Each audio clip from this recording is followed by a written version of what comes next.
Bom ter muito, muito bom ter você aqui e a gente tem alguns que não entraram ainda, outros não vão poder participar, Charlie. Aí eles pediram Uhum. para a gente gravar. Tudo bem para você? Perfecto. É, legal. Queridos, eu vou fazer uma breve apresentação, né? O Charlie vai poder se apresentar muito melhor. Ele foi foi um homem usado por Deus no momento onde a gente estava tendo o que fazer, para onde ir, né? E com a igreja, com os ministérios, com visão, com uma série de coisas.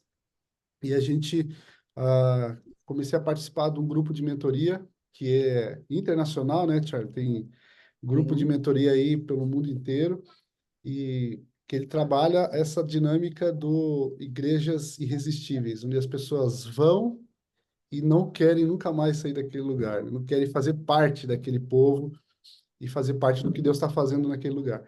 E foi a virada de chave ali na CIB de Tamandaré, 2020, quando a gente começou a caminhar ali, ah, e através da visão, através de várias ferramentas, estratégias que eu aprendi, né, nas mentorias com o Charlie, a gente corri, fui aplicar na igreja local lá e fez muito sucesso, muito, trouxe muita coisa boa, né? E a gente, o Bebeto, que é quem está lá agora, continua colhendo aí os frutos dessa visão de igreja irresistível. Então, o Uhum. Charlie ele tem muita experiência, né? Ele é da North Point, desenvolve esse ministério com igrejas americanas, né? E então, eu acredito que, como foi bênção para minha vida, eu sei que em um encontro de uma hora a gente não vai conseguir falar tudo, mas eu tenho certeza que Deus vai usar a vida dele para nos abençoar nessa noite aqui. Uhum. Vamos orar, Obrigado, gente? E amigo. aí, já passo a palavra para o Charlie e a gente manda ver aí nessa reunião. Poderoso Ah, Deus, querido Pai, queremos te agradecer nessa noite pela presença desses teus servos, homens que apaixonados pela tua obra, apaixonados por vidas, e te agradecemos especialmente pela presença do Charlie, Pai, que veio aqui hoje dedicar um tempo para abençoar as igrejas aqui da nossa região. Que o Senhor continue abençoando ele, a família, o ministério, e que ele possa desfrutar, Deus, das bênçãos do Senhor portanto, que ele tem feito pela tua obra, pelo teu reino. É o que nós oramos e pedimos em nome de Jesus. Amém. amém. Manda Ah, ver, Charlie. ok. Queridos, eu não falo português, eu falo portunhol. Es combinación entre español y portugués, ¿tá bom? Entonces, espero que vocês me disculpen si hay alguna palabra o alguna frase que no comprende, que eu falo, você puede levantar la mano y preguntar, ¿ok?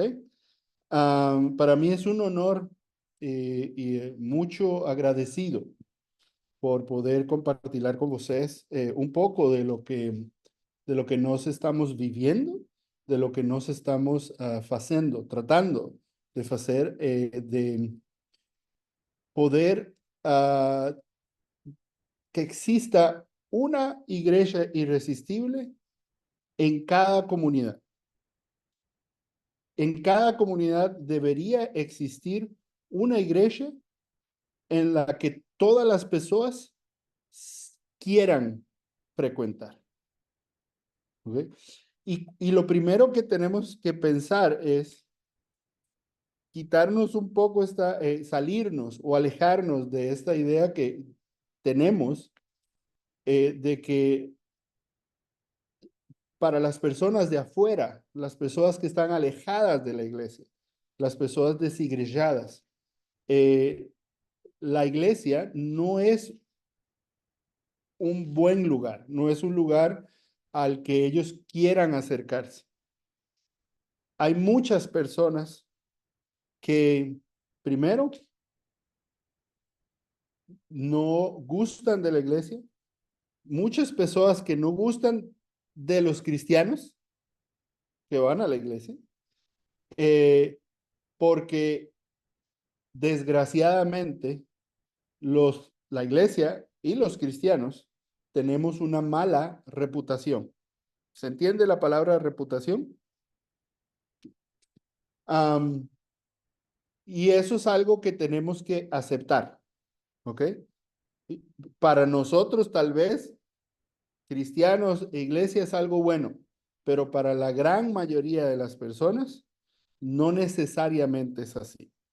Existen muchas personas que se llaman cristianos o se llaman católicos o se llaman creyentes, pero es más una tradición que una creencia, ¿ok?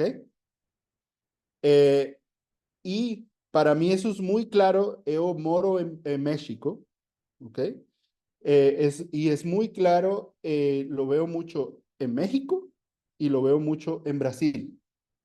Son los dos países más grandes de América Latina, de español y portugués, pero se ve mucho como la religión es más una tradición que una creencia, ¿ok? Cuando hablamos de una iglesia irresistible, no crean que nos estamos presumiendo, oh, es que nosotros tenemos la mejor iglesia.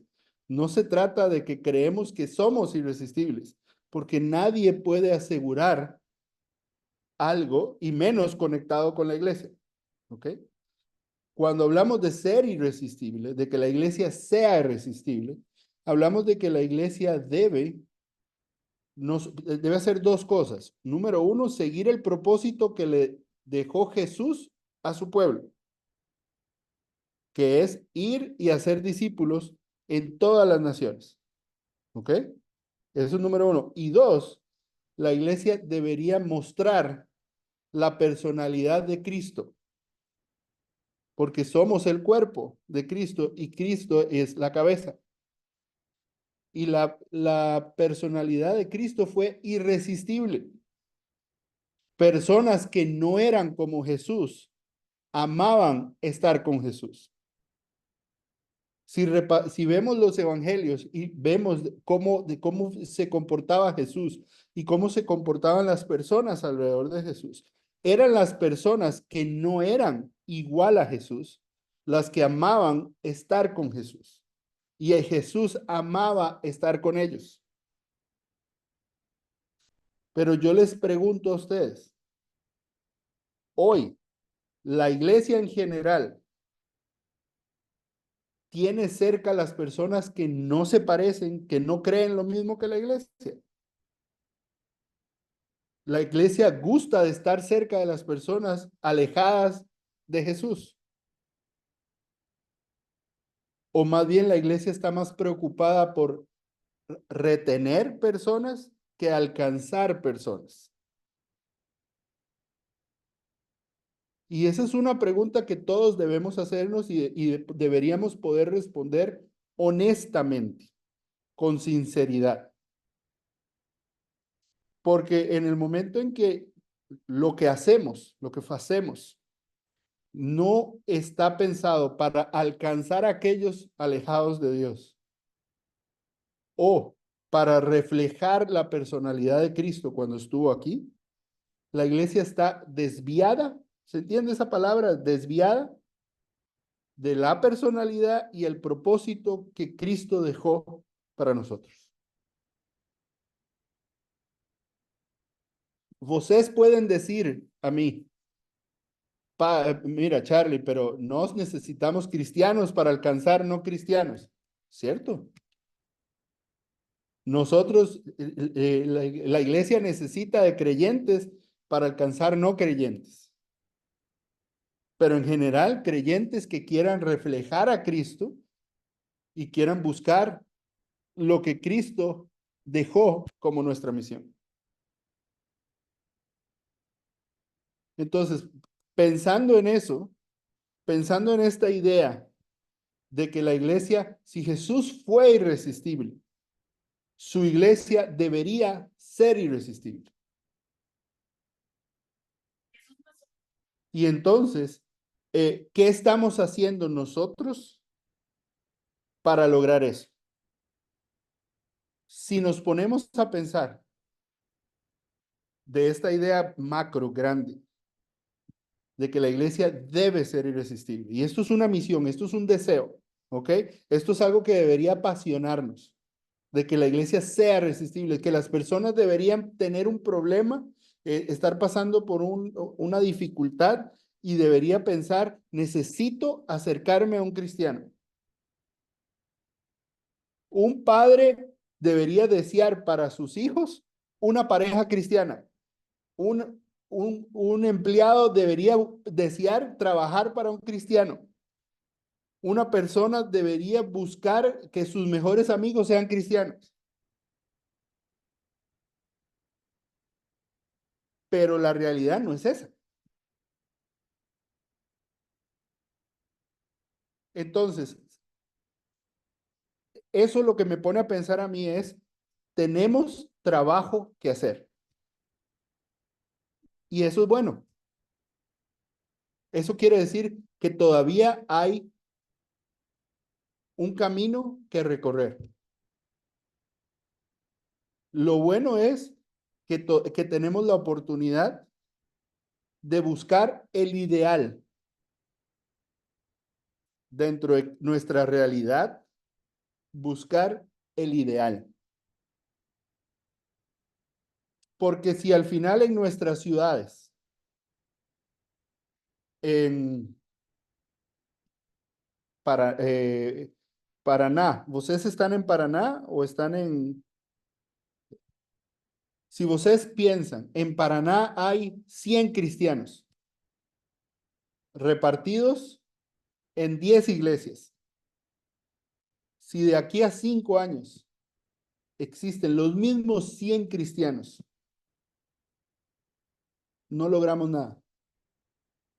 La misión de alcanzar a todas las personas, no la estamos alcanzando.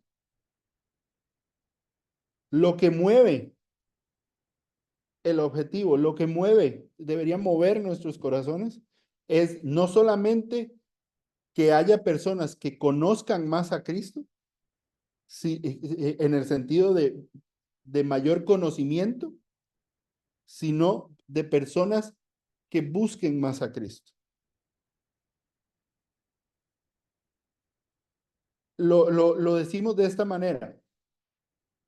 Creemos que la iglesia debe estar enfocada en los de afuera, invirtiendo en los de adentro.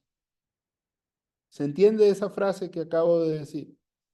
La iglesia debe estar enfocada en los de afuera, en los que todavía no están, en los que todavía no creen, en los que están desigrejados, en los que están alejados de Dios. Y deberían estar invirtiendo en los de adentro para que comprendan, entiendan y quieran alcanzar a los de afuera. ¿Por qué? Las personas conectan con personas. El tiempo, la era, los años en que cualquier iglesia abría, se entiende de abrir, una iglesia nueva, cualquier iglesia que se planta en una comunidad, el tiempo en el que una iglesia nueva se plantaba en una comunidad y esa iglesia se llenaba de personas, no existe ya. Yo no conozco a un pastor que esté en etapa de plantación que me diga 2 meses después, Charlie, está lleno, no cabe la gente. No da, ¿por qué? Porque no somos ya la iglesia por sí misma, el edificio no es suficiente para atraer a las personas. Lo que pasa es que en realidad nunca no recordamos que siempre hemos sido llamados todos individualmente a ser misioneros desde donde estamos. Confundimos la idea de que el misionero solo es el que va a otro país, misionero solo es el que va al Amazonas, misionero es solo el que va al África, misionero es solo el que va a China, ¿no? Misioneros somos todos, porque todos estamos llamados a ir y a ser discípulos. El llamado de Jesús a los apóstoles no fue a la iglesia con I mayúscula, fue para todos y cada uno de nosotros. Y esa es la verdadera madurez espiritual de una persona. Cuando una persona, llámese cualquier asistente, cualquier miembro de la iglesia, entiende que el llamado no es a que la iglesia haga discípulos, sino que mi verdadera madurez espiritual no se trata de mí como consumidor, no se trata de mí como cliente, sino se trata de que yo sea contribuyente, que yo contribuya, que yo apoye a la misión en que yo estoy llamado a alcanzar a otras personas, a alcanzar en mi comunidad, en mi vecina, en mi espacio, en mi trabajo, en mi familia, que yo estoy llamado a ser testimonio del amor de Cristo. Ahí es donde las personas de verdad crecen en su fe. El crecimiento espiritual no, no tiene que ver con acumulación de conocimiento. Muchas veces como iglesias nos preocupamos de que las personas acumulen conocimiento. ¿Se entiende esto? Acumular conocimiento, acumular Biblia, acumular versículos, acumular historias. No, se trata de acumular aplicación de principios bíblicos, porque es en la aplicación que está el cambio. Conocimiento tenían los fariseos, conocimiento tenían los judíos, lo que ellos no tenían era aplicación. Muchas veces nos preocupamos nosotros por mostrarnos como pregadores, como comunicadores, que tenemos mucho conocimiento. Y muchas veces los miembros de la iglesia, los más tradicionales, los que todavía no entienden esta idea de ser misioneros, de dar testimonio con su vida, con su aplicación, y nos piden a nosotros, pastor, más Biblia, más profundidad, más conocimiento, más versículos. Pero la aplicación de esas personas no es igual a su conocimiento.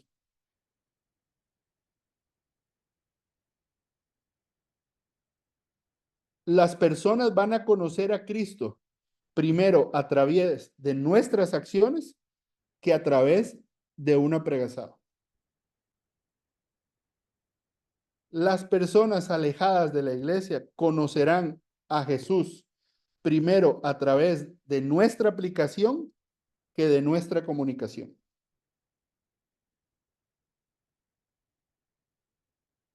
99 personas van a leer primero a un cristiano antes que leer la Biblia.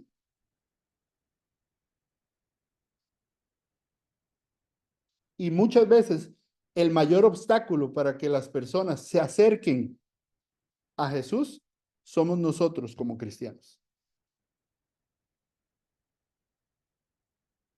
Las personas no tienen un problema con Dios. Las personas tienen un problema con su iglesia. Es fuerte, yo sé. Ustedes pueden decir, Charlie, no es justo lo que usted está diciendo. Y puede ser cierto, pero no deja de ser verdad.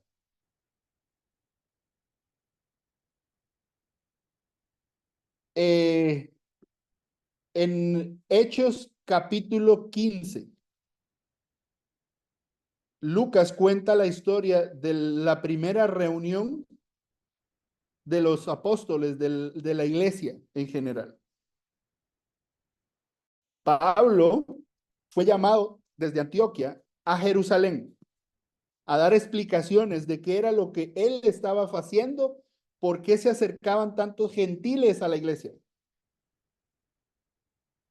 Y Pablo habló con mucha ilusión y mucha emoción de lo que ellos estaban haciendo. Como personas que no eran judías, personas que no creían en la ley judía, se acercaban y cuando escuchaban la historia de Cristo, creían que Cristo era el Hijo de Dios. personas que no tenían ninguna historia y ningún conocimiento, creían que Jesús era el Mesías. Pero también se acercaron judíos que vieron a Pablo, que eran de ese lugar, a exigir que se cumplieran con requisitos antes de que esas personas pudieran ser cristianos. Ustedes se acuerdan de esto. Esta historia no es nueva para ustedes. Hubo una discusión muy grande alrededor de eso. Esto sucedió entre 20 o 25 años después de la resurrección de Cristo.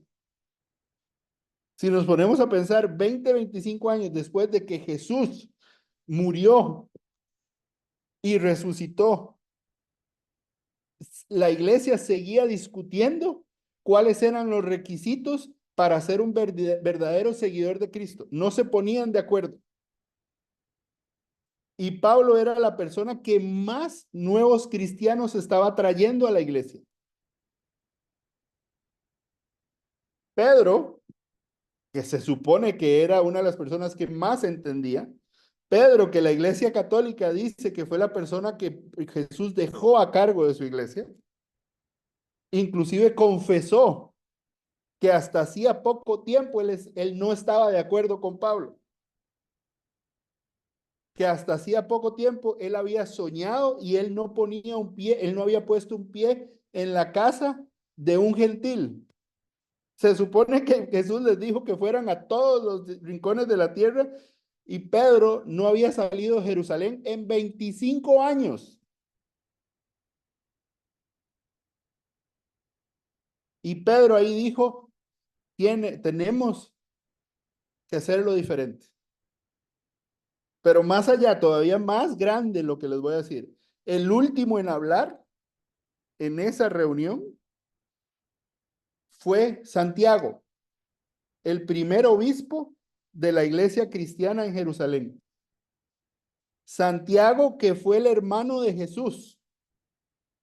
Santiago, que no se menciona en ninguna parte de los evangelios hasta después de que Jesús resucitó.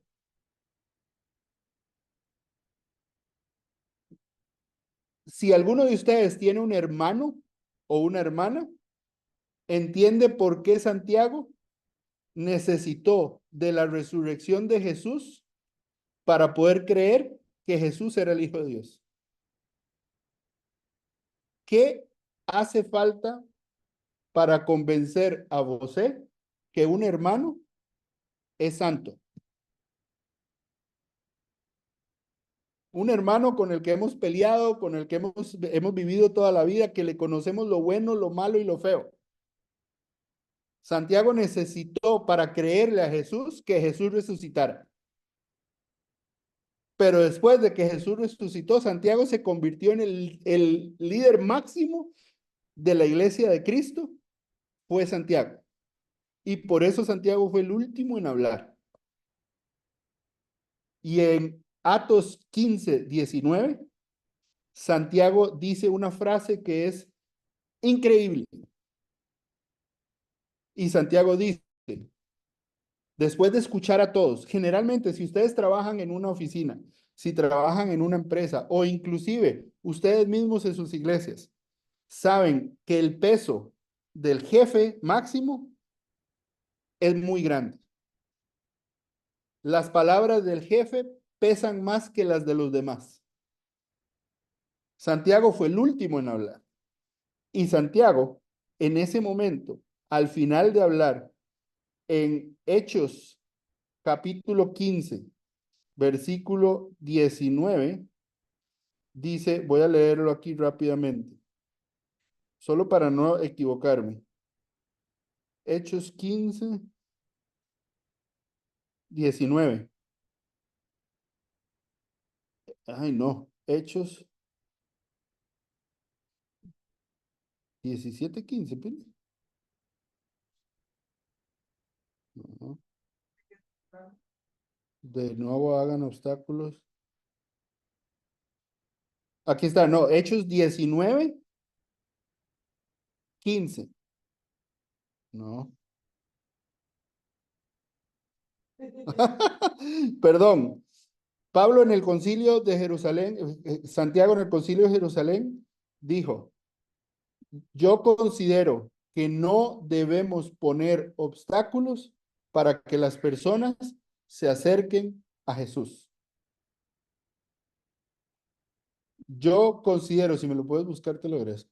Yo considero que no debemos poner obstáculos para que las personas se acerquen a Jesús. La discusión que tenían era muy sencilla. Los gentiles tienen que cumplir con toda la ley judía o no para ser cristianos. Un gentil que nunca ha sido judío tiene que circuncidarse o no. ¿Se entiende esa palabra? Circuncidar. O sea, vean qué difícil. Pablo tenía la iglesia en Antioquia llena de hombres. Y en ese momento a la iglesia de Antioquia, a los hombres, estos judíos les dijeron, si ustedes quieren ser cristianos, tienen que circuncidarse. ¿Qué creen que dijeron los hombres en ese momento? No, entonces no quiero ser cristiano. Si eso es lo que yo tengo que hacer para seguir a Cristo, no lo quiero seguir. Si eso es lo primero que yo tengo que hacer para seguir a Cristo, no estoy dispuesto a hacerlo. Pablo les dijo, no, no es así. Y Santiago, después de escuchar los argumentos de todos, dijo, no debemos poner obstáculos para que las personas se acerquen a Jesús. Y les dejó 2 o 3 reglas, nada más. Escribieron una carta que Pablo la llevó de regreso, donde les pedía a ellos respeto a las costumbres de la comida de los judíos, de la sangre animal y de comida sucia.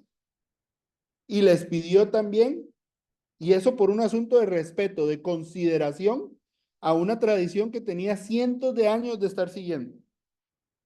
Mira, es que a los judíos no les gusta que comas carne de cerdo. Entonces, nada más quiero que no comas carne de cerdo al frente de ellos. Puedes, ok, puedo hacer eso. Y eviten la inmoralidad sexual. 2 cosas, nada más, que ya de por sí no era algo que no se recomendaba. De 613 leyes a 2 para ser cristiano. La pregunta que yo hago antes de cortar, porque ya se va a cortar la reunión, creo que nos tenemos que volver a conectar, es, ¿de verdad nosotros estamos quitando los obstáculos para que las personas se acerquen a Jesús? ¿O tenemos muchos obstáculos innecesarios para que las personas se acerquen a Jesús? Você manda el link para seguir la conversación, ¿está bom? É o mesmo link, deixa eu só entrar de novo nele. Mismo link, ok. Tá bom? Entonces, lo que yo pregunto a vocês es eso. Vocês pueden pensar en un obstáculo que sus iglesias, que su congregación, que você pone a las personas que no son miembros